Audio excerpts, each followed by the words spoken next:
Baik, Bapak Ibu dan Saudara yang terkasih dalam Tuhan, hari ini kita bersyukur sebagaimana puji-pujian kita hari ini mengingatkan kita untuk komitmen kita tetap setia beribadah kepada Allah. Apapun tantangan, pergumulan yang kita hadapi, situasi apapun yang kita hadapi, kebenaran firman Tuhan berkata bahwa tidak ada satu kuasa pun yang bisa memisahkan kita dari kasih Allah. Allah mengasihi kita, Allah mengasihi saudara. Amin. Coba lihat kiri kanan dan katakan, Allah mengasihimu. Allah mengasihimu. Nah, bagaimana kita yang dikasihi oleh Allah? Adakah kita mau beribadah kepada Dia? Tema kita hari ini adalah aku dan seisi rumahku beribadah kepada Tuhan. Aku dan seisi rumahku, keluargaku. Ya, bukan hanya aku, tapi keluargaku, rumah tanggaku, anak-anakku, bahkan kita punya komitmen bagi opa oma, cucu-cucuku, bagi kita nanti yang akan menjadi opa oma. Ada tanggung jawab bagi kita untuk generasi berikutnya, untuk menyembah, memuji, memuliakan Tuhan, beribadah kepada Allah. Bapak Ibu Saudara yang terkasih dalam Tuhan, pergumulan-pergumulan hidup saat ini ada membuat orang akhirnya tidak lagi beribadah kepada Allah. Tidak lagi datang kepada Tuhan karena memang salah satu tanda akhir zaman. Orang mulai meninggalkan ibadah, orang mulai meninggalkan Tuhan, orang mulai mementingkan diri sendiri, orang mulai memikirkan hidupnya. Bagaimana supaya dia bisa hidup, makan, minum tanpa melibatkan Tuhan. Tanda-tanda akhir zaman. Dan kita ada dalam situasi seperti itu. Saudara dan saya bisa digoda untuk tidak datang kepada Tuhan. Digoda untuk tidak lagi beribadah kepada Allah. Digoda untuk asik dengan dunia ini. Semua kita bisa tergoda untuk itu. Dan ini tantangan yang luar biasa. Kalau kita coba berdiam diri sejenak masa pandemi, kita melihat berapa persen orang yang semakin gigih menyembah Allah. Semakin gigih memuliakan Tuhan karena dia tahu situasi sulit. Sewaktu-waktu akan meninggal. Semakin mendekatkan diri kepada Tuhan. Tetapi di sisi lain, coba kita perhatikan. Berapa banyak orang semakin menjauh dari Tuhan. Semakin tidak peduli kepada Tuhan. Tidak menyerahkan dirinya kepada Allah. Saudara yang terkasih dalam Tuhan. Yosua pasal 24 ayat 15 berbunyi demikian. Tetapi jika kamu anggap tidak baik untuk beribadah kepada Tuhan, pilihlah pada hari ini kepada siapa kamu akan beribadah. Kepada siapa kamu akan beribadah? Allah yang kepada nenek moyangmu beribadah di seberang sungai Efrat, atau Allah orang Amori yang negerinya kamu diami ini. Tetapi aku dan seisi rumahku, kami akan beribadah kepada Tuhan. Yosua mengumpulkan umat pada waktu itu. Yosua di masa tuanya, ya dia akan segera meninggal. Ya, meninggal dunia, akan mati. Sesuatu hal yang penting dia mau sampaikan kepada umat.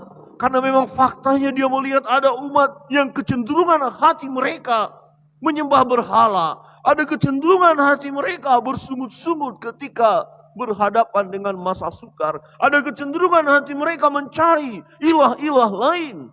Kemudian Yosua memanggil mereka. Ini satu tantangan yang luar biasa. Dia berkata, hari ini kalau kamu anggap baik beribadah kepada Allah, silakan. Tetapi kalau kamu anggap lebih baik beribadah kepada ilah-ilah zaman itu, Allah-Allah yang lain itu, silakan. Tapi aku dan seisi rumahku, kami akan beribadah kepada Tuhan. Kira-kira situasinya kalau kita tarik kepada saat sekarang.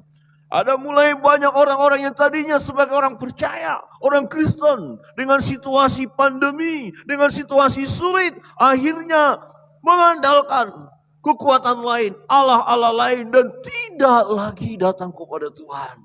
Tidak lagi mau beribadah. Sudah cuek tentang ibadah, cuek tentang doa. Ya, tidak mau lagi bersekutu menyembah Allah. Tetapi kemudian kita berkata, oke, kalian boleh saja menyembah Allah-Allah itu. Kalian boleh saja hidup asik dengan dunia itu. Silakan. Tetapi aku dan seisi rumahku, kami akan beribadah kepada Tuhan. Amin. Adakah kita pribadi, lepas pribadi dan rumah tangga kita mau berkata, aku dan seisi rumahku, kami akan beribadah kepada Allah. Kami mau setia sampai garis akhir, berjalan bersama dengan Tuhan. Kami tidak mau meninggalkan iman percaya kami. Apapun tantangan yang ada. Pilihan diberikan oleh Yosua pada waktu itu kepada umat. Silakan. Ini penting, ini serius. Ini masalah kehidupan. Bukan hanya kehidupan saat ini. Tetapi juga kehidupan di masa yang akan datang. Ambil keputusan. Silakan.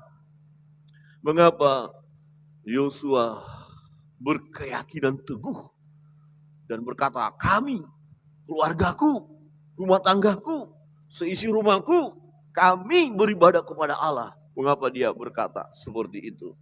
Saudara yang terkasih dalam Tuhan, kita pun harus mampu berkata demikian.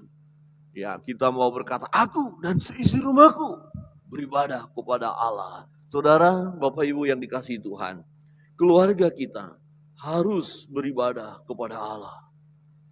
Harus beribadah kepada Allah. Karena alasan yang terdapat dalam Yosua pasal 24. Kalau kita belajar kitab Yosua, apa alasannya kita harus beribadah kepada Allah? Ya. Apa pentingnya beribadah kepada Allah? Toh saya beribadah kepada Allah, berdoa. Ya. Toh enggak ditolong-tolong juga sampai sekarang, bergumul juga, enggak langsung hebat-hebat, enggak langsung bebas dari masalah, tetap saja berhadapan dengan masalah. Bahkan ada anak-anak Tuhan oleh karena beribadah kepada Allah masuk penjara dan dianiaya. Kalau kita nggak siap dianiaya, mungkin berkata, ngapain beribadah kepada Allah? Apa alasannya kita beribadah kepada Allah dan rumah tangga kita, keluarga kita mau beribadah kepada Allah? Alasan yang pertama, Bapak Ibu Saudara yang terkasih dalam Tuhan, kita melihat di sini. Karena Tuhan yang memilih, memanggil dan menyelamatkan kita. Sesungguhnya Tuhan sudah pilih kita. Tuhan sudah selamatkan kita. Ya. Bukankah upah dosa adalah maut? Ya, kalau kita mati pasti masuk neraka oleh karena dosa kita. Tetapi Tuhan panggil kita. Tuhan pilih kita. Tuhan bebaskan kita dari kuasa maut itu. Bagaimana mungkin kita tidak beribadah kepadanya? Di ayat 14 firman Tuhan berbunyi demikian. Bapak Ibu Saudara yang terkasih dalam Tuhan, di ayat 14.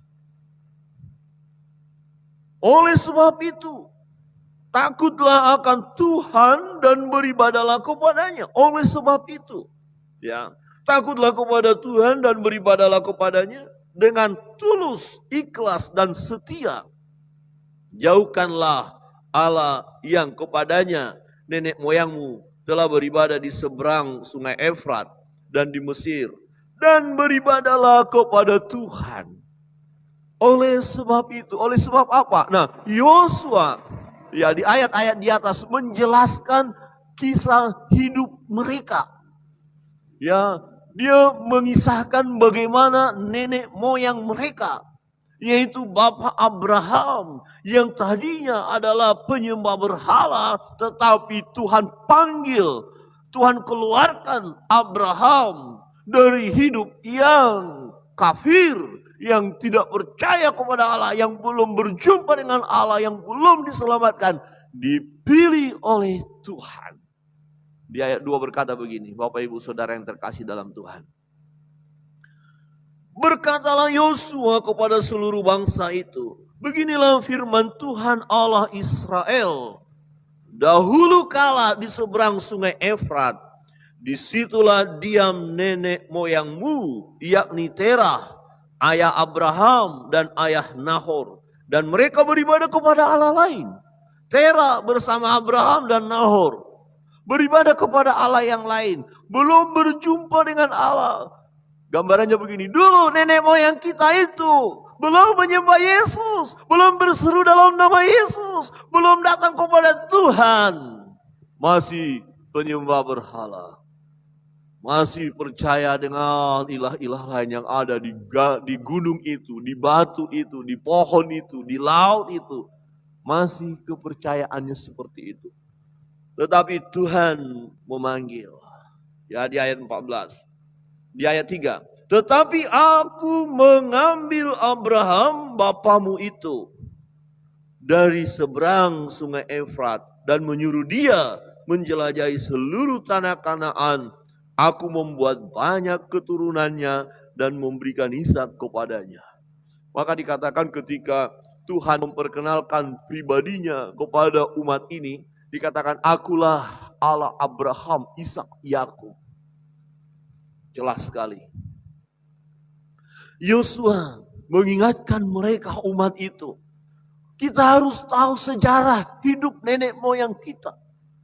Papa Abraham, ya buyut kita, leluhur kita. Dulu mereka itu tidak menyembah Tuhan. Dulu mereka itu menyembah Allah-Allah lain. Dulu mereka itu ya menyembah berhala. Tetapi Tuhan memanggil Abraham. Kalau kita belajar kebenaran firman Tuhan. Tuhan bilang kepada Abraham, keluar, tinggalkan negerimu, sanak familimu. Tinggalkan kehidupan lamamu. Sekarang berjalanlah bersama dengan Tuhan. Maka dikatakan Abraham mendengar panggilan Tuhan. Kemudian Abraham meresponinya, Abraham melangkah. Dia meninggalkan negerinya ke satu negeri yang dia tidak tahu. Tetapi yang dia yakin dan yang dia pastikan bahwa dia mengikuti panggilan Tuhan. Jadi dia memiliki iman. Maka dikatakan Abraham itu bapa orang beriman. Dia dengar panggilan Allah dan dia melangkah. Yosua ingatkan itu. Hei kalian semua. Ingat pada saat dia bicara, Yosua boleh dikatakan paling tua waktu itu. Karena Yosua, Kaleb, generasi Musa. Ya. Nah, yang semua yang mengikut ya Yosua dan Kaleb yang masuk ke negeri perjanjian itu, yang lahir di padang gurun itu.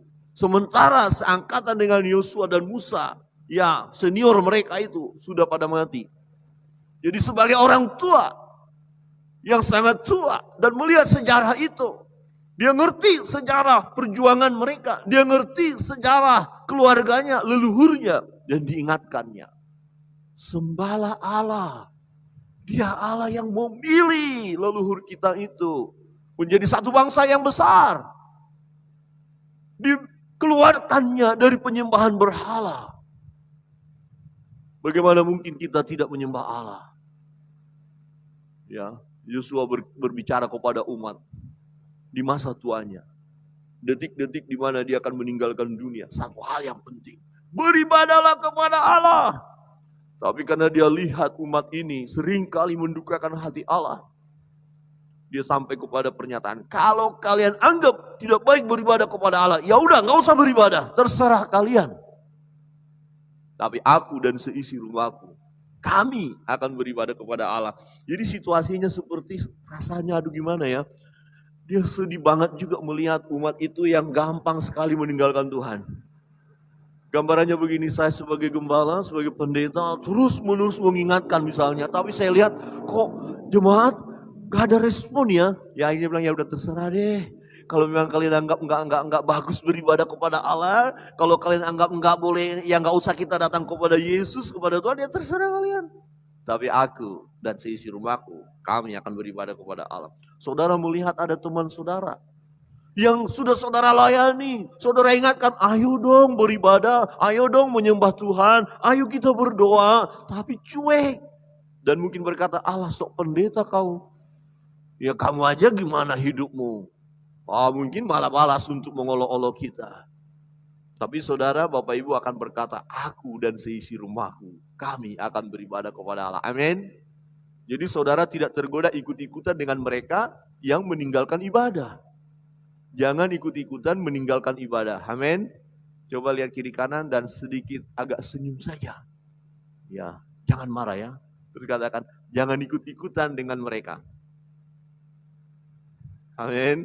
Ini serius Bapak Ibu. Karena depannya ini memang firman Tuhan katakan bahwa akan ada. Dan nanti Yosua ingatkan, kamu bisa terpengaruh di negeri ini. Dan itu faktanya terjadi. Nanti masuk ke kitab Hakim-Hakim. Mereka tinggalkan Allah. Situasinya ya mempengaruhi hidup mereka. Saudara yang terkasih dalam Tuhan, mengapa kita harus beribadah kepada Allah?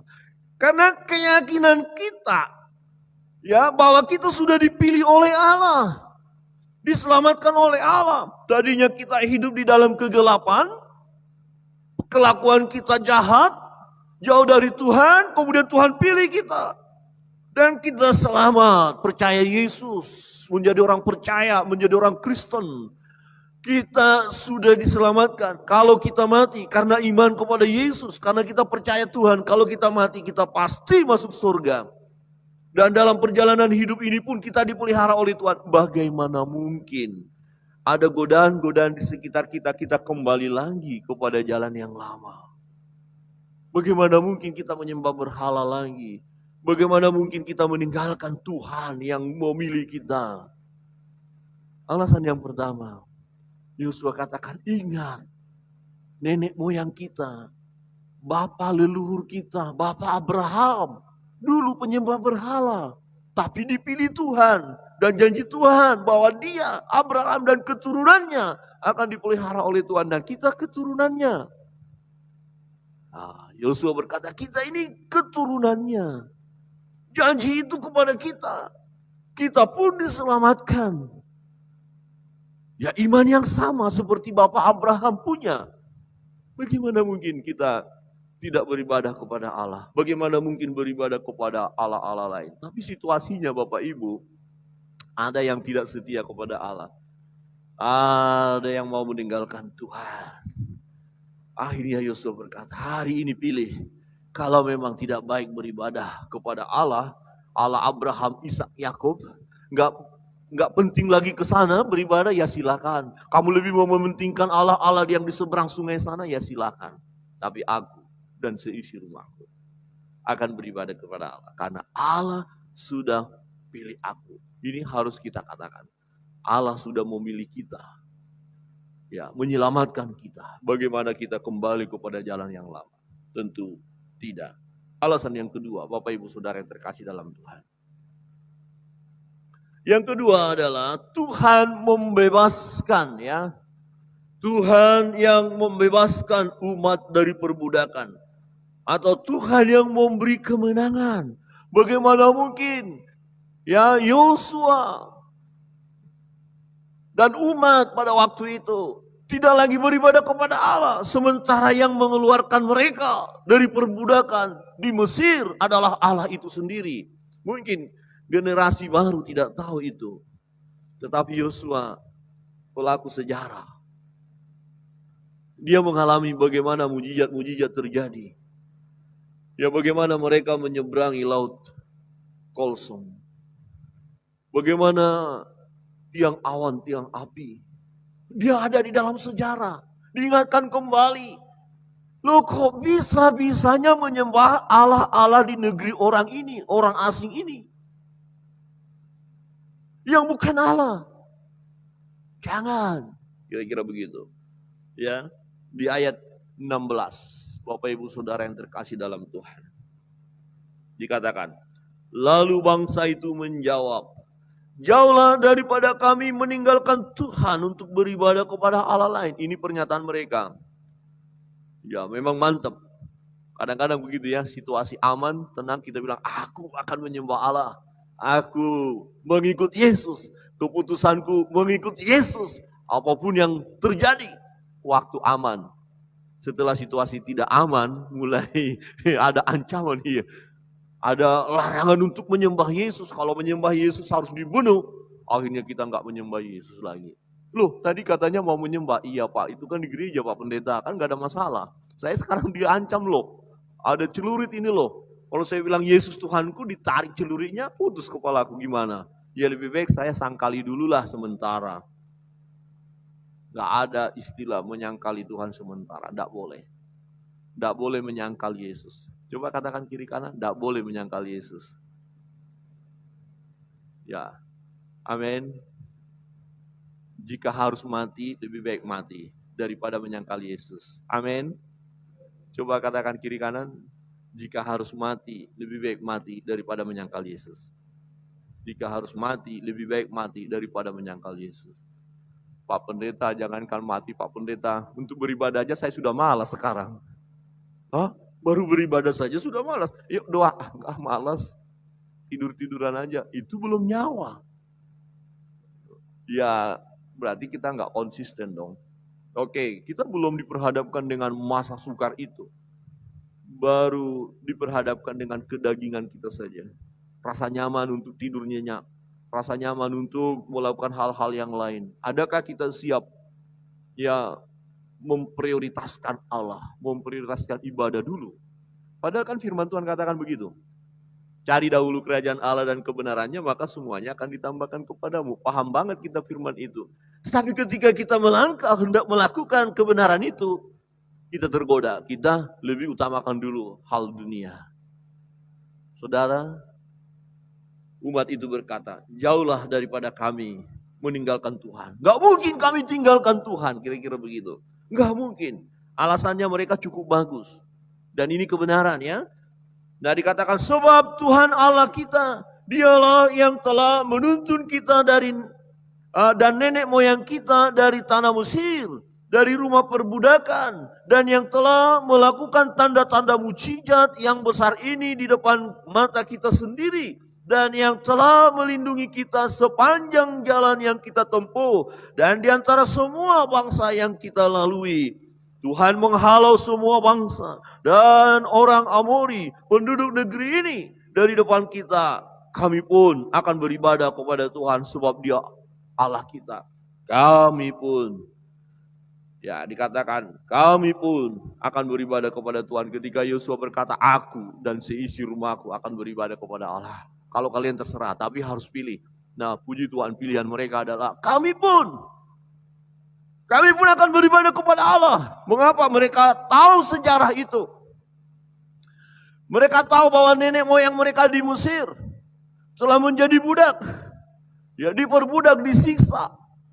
Mengalami tekanan yang dahsyat, yang luar biasa.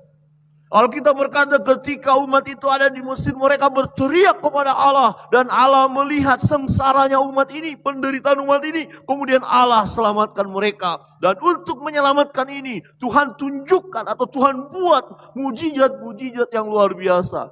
Kita tahu ada 10 tulah untuk orang Mesir. Karena orang Mesir menghambat keluarnya umat itu. Tuhan bekerja dahsyat. Mereka mengakui itu. Dikatakan, Dialah yang telah menuntun kita dan nenek moyang kita dari tanah Mesir. Perlu kita tahu sejarah. Orang yang melupakan sejarah, ya akan sulit bersyukur kepada Tuhan. Misalnya begini, kita lupa kalau dulu hidup kita susah. Ketika sudah diberkati, wah kita lupa situasi yang lalu. Siapa yang membuat kita berhasil sekarang? Orang yang lupa sejarah, dia akan sombong. Wah kita bisa begini gara-gara kita. Oh itu salah. Tapi kalau kita, oh dulu saya nggak ada apa-apanya. Tapi Tuhan membawa saya sampai kepada posisi seperti ini. Sampai keadaan begini. Rumah tangga saya diberkati Tuhan. Ekonomi saya, ya karir saya bagus. Ini karena Tuhan. Jadi jangan lupa sejarah. Nah umat itu tidak lupa sejarah. Betul. Nenek moyang kita itu ya diselamatkan oleh Tuhan, dikasihi oleh Tuhan, dibebaskannya. Saudara yang terkasih dalam Tuhan, dikatakan, ya, dari rumah perbudakan, dikeluarkan oleh Tuhan, umat ini. Bahkan apa yang terjadi? Melakukan tanda-tanda mujizat yang besar. Tuhan lakukan mujizat yang besar di depan mata mereka. Mereka lihat kok keajaiban itu. Sesuatu yang tidak mungkin bagi mereka, tetapi mungkin bagi Allah. Ketika mereka keluar dari Mesir, dikejar oleh pasukan Firaun. Bagaimana Tuhan menghalangi pasukan Firaun untuk tidak dapat menyentuh umat itu. Luar biasa. Kemudian mereka lihat di depan gak ada jalan karena ada laut. Kiri kanan padang gurun, di belakang musuh, matilah kita, kira-kira begitu. Kemana kita lari? Nah memang sempat mereka bersungut-sungut, Musa kenapa kita udah ada di sini? Matilah kita di sini. Saya bilang tenang, pandang kepada Allah. Jadi kalau ke depan gak ada jalan keluar, kiri kanan gak ada jalan keluar, belakang apa lagi? Ke atas masih ada jalan keluar. Amin. Amin. Coba lihat kiri kanan, ketika tidak ada jalan keluar, pandang ke atas. Gitu ya. Oh Pak Pendeta, sudah saya pandang ke atas tapi nggak ada apa-apanya. Bukan begitu maksudnya. Berdoa gitu loh. Tuhan tolonglah kami. Ya kira-kira begitu. Pernahkah saudara berteriak sama Tuhan? Atau mana lebih sering teriak sama Tuhan minta tolong atau lebih sering bersungut-sungut? Macam mananya Tuhan ini? Tuhan, gak ada Tuhan-Tuhannya. Saya dulu pernah begitu. Berdoalah, gak usah berdoa. Berdoa gak nyaman. Minum minuman keras baru nyaman. Itu dulu saya dulu, Bapak Ibu kan gak pernah ya. Begini, saya punya masalah. Saya berdoa kok kayaknya gak ada jawaban Tuhan. Kok gak tenang hati saya pergi sama teman, beli minuman. Ya bukan aqua. Yang itu loh, yang apa itu? Ya saudara tahu lah itu, apa namanya? Pak Gerin? Pak Pendeta kasih jebakan lagi. Shopee gitu ya. Shopee ya. Shopee itu kan iklan. Shopee bukan itu, apa itu namanya? Hampir sama ya, Pak ya. Yang agak keras-keras lah kok kayak batu, bukan batu, minuman keras. Itu jauh lebih nyaman. Setelah minum itu, ini pengalaman masa lampau. Bapak Ibu kan nggak pernah. Jadi setelah gini rasanya nyaman. Tanpa Tuhan pun tenang kok. Hati-hati dunia. Coba lihat kiri kanan dan katakan hati-hati dunia. Halo. Umat itu dalam posisi siap mati. Tapi Musa berkata jangan takut. Pandang kepada Allah. Hari ini keselamatan terjadi. Bagaimana cara nggak tahu. Pokoknya pandang kepada Tuhan. Nggak ada jembatan. Ya, nggak ada jalan keluar bagi manusia. Tapi Musa katakan jangan takut. Berseru kepada Tuhan. Tuhan, tolong kami. Kan begitu. Tuhan, tolong kami. Beri jalan keluar kepada kami. Tolong kami. Dan Alkitab berkata, Tuhan mendengar teriakan umat itu. Sesuatu yang tidak mungkin bagi manusia, mungkin bagi Allah. Kita tahu sejarahnya. Ketika Musa berdoa, mujizat terjadi. Laut terbelah, umat berjalan. Kalau sudah sedemikian hebat yang Allah buat dalam hidup mereka, bagaimana mungkin lagi mau menyembah Allah-Allah yang lain? Mestinya jangan. Tetapi kita ini manusia lemah, mereka manusia lemah. Kalau saudara sudah mengalami mujizat daripada Tuhan, hidup sekarang pun adalah mujizat dari Tuhan. Bagaimana mungkin kita tidak menyembah Dia? Kita sudah disembuhkan ketika kita sakit. Ya, penyakit yang mengerikan akhir-akhir ini yang ada di antara kita sudah mengalaminya. Kena terpapar COVID dan kita lewati. Itu karena Tuhan bisa kita sembuh. Bagaimana mungkin kita tidak beribadah kepada Allah? Bagaimana mungkin kita tidak melayani Dia? Bagaimana mungkin kita tidak menggunakan waktu yang ada ini untuk kemuliaan Tuhan? Bagaimana mungkin kita kembali lagi kepada jalan yang lama? Jangan. Tuhan membebaskan umat itu. Ada mujizat-mujizat yang terjadi.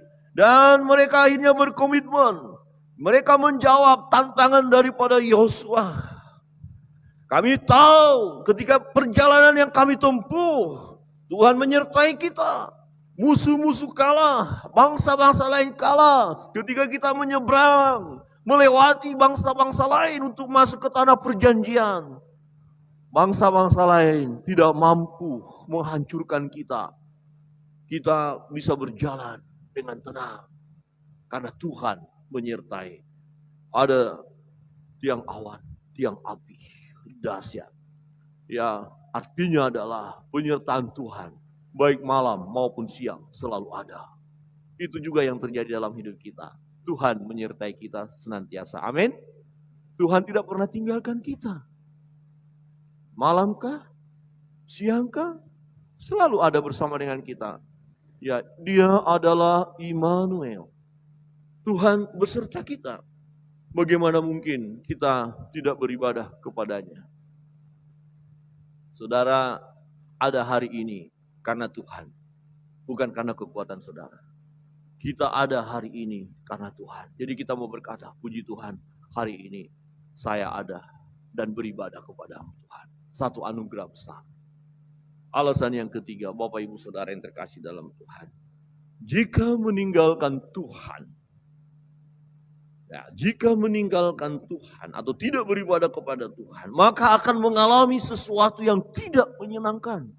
Dengan kata lain, orang yang meninggalkan Tuhan akan kehilangan kebahagiaan dalam hidupnya. Percayalah, jangan pernah kita coba-coba dalam hidup ini tidak melibatkan Allah. Jangan pernah coba-coba mengandalkan kekuatan diri sendiri. Karena firman Tuhan katakan terkutuk orang yang mengandalkan kekuatan manusia. Yang mengandalkan kekuatan dirinya sendiri. Tetapi diberkati orang yang mengandalkan Tuhan. Jadi ketika kita beribadah kepada Allah, artinya kita mengandalkan Tuhan dalam hidup ini. Kita tahu kita tidak bisa berbuat apa-apa tanpa Tuhan. Jadi orang-orang yang meninggalkan Tuhan akan mengalami kesengsaraan. Perhatikan ayatnya. Dikatakan begini, ayat 20. Apabila kamu meninggalkan Tuhan dan beribadah kepada Allah asing, maka Ia, yaitu Tuhan, akan berbalik daripadamu dan melakukan yang tidak baik kepada kamu, serta membinasakan kamu setelah Ia melakukan yang baik kepada kamu dahulu. Jadi gini, waktu mereka hidup susah, sengsara, menderita, dan kemudian Tuhan tolong, Tuhan berlaku baik bagi umat itu. Mereka berjalan masuk ke tanah perjanjian. Tapi di tanah perjanjian ini, kalau umat itu tidak beribadah kepada Allah, justru beribadah kepada Allah-Allah asing, Tuhan akan menghukum umat itu. Tuhan akan menghukum walaupun sudah pernah Tuhan berbuat baik kepada mereka. Artinya begini, Tuhan pernah berbuat baik kepada kita, tapi kita mulai tinggalkan Tuhan. Tuhan kasih disiplin kita. Kamu coba-coba dengan kekuatanmu sendiri ya. Kira-kira begitu. Kemudian diberikan kesengsaraan dalam hidup kita. Tetapi bangsa itu berkata kepada Yosua, tidak, hanya kepada Tuhan saja kami akan beribadah. Lalu jawab bangsa itu kepada Yosua, kepada Tuhan Allah kita kami akan beribadah dan firman-Nya akan kami dengarkan. Ambil komitmen. Kami mau dengar firman-Mu Tuhan. Kami mau beribadah hanya kepada-Mu ya Allah. Kami tidak mau tergoda beribadah kepada Allah-Allah yang lain. Ini menjadi perhatian kepada kita. Alkitab jelas berkata kepada umat pada saat itu. Melalui Yosua berbicara kepada umat. Apabila kamu meninggalkan Tuhan, kemudian kamu tidak beribadah lagi kepada Dia, kepada Allah. Justru kamu kemudian beribadah kepada Allah-Allah asing. Kemudian kamu menyembah berhala. Kamu akan mengalami sengsara. Maka Ia, yaitu Tuhan, akan berbalik daripadamu. Tuhan meninggalkan engkau. Tuhan tidak akan menjawab doamu. Tuhan tidak akan menolong engkau. Tuhan akan membiarkan engkau sengsara. Kira-kira begitu. Tuhan akan biarkan engkau menderita. Tuhan tidak lagi menolong engkau. Mundur Tuhan daripada kita. Kalau Tuhan mundur dari kita itu sangat berbahaya. Siapa lagi yang akan menolong kita? Bukankah Dia Allah yang maha kuasa? Adakah kekuasaan dari ilah-ilah lain yang menandingi kuasa Allah? Enggak ada. Hanya Allah yang maha kuasa. Tuhan kita, Allah Abraham, Ishak, Yakub. Allah yang kita sembah di dalam nama Yesus Kristus Tuhan. Jadi jangan kita tinggalkan ibadah kita. Jangan tinggalkan Yesus Tuhan kita. Jangan menyembah Allah-Allah yang lain. Sebab jika itu yang kita lakukan, kita menyembah Allah yang lain, niscaya kita akan mengalami kesengsaraan. Tidak akan mengalami kebahagiaan. Tidak akan mengalami kebahagiaan. Sebab firman Tuhan katakan yang berbahagia mereka yang mendengarkan firman Allah dan melakukannya. Jadi setiap kita yang beribadah kepada Allah, mendengarkan firman-Nya, kita akan bahagia. Itu sebabnya umat itu berkata, tidak, kami akan tetap beribadah kepada Allah dan akan mau mendengarkan firman-Nya. Mari Bapak Ibu Saudara yang terkasih dalam Tuhan. Menjadi peringatan bagi kita. Apapun godaan di sekeliling kita yang mau menyeret kita, mau meninggalkan ibadah kita. Dia coba mau tarik kita supaya kita tidak beribadah. Kita katakan tidak, aku tetap beribadah. Sebab yang terutama dalam hidup ini adalah menyenangkan hati Tuhan. Aku mau berkomitmen, mau menyerahkan hidupku untuk Tuhan. Bapak Ibu Saudara yang terkasih dalam Tuhan. Jika kita tinggalkan ibadah kita, jika kita tinggalkan Tuhan, maka kesengsaraannya akan terjadi pada kita. Tetapi ketika kita komitmen menyembah Allah, mengikut Yesus, kebahagiaan yang Tuhan berikan kepada kita. Bukan berarti nggak ada masalah, bukan berarti nggak ada tantangan. Ada, beban pergumulan hidup ada. Tapi di situ pun kita akan rasakan penyertaan Tuhan.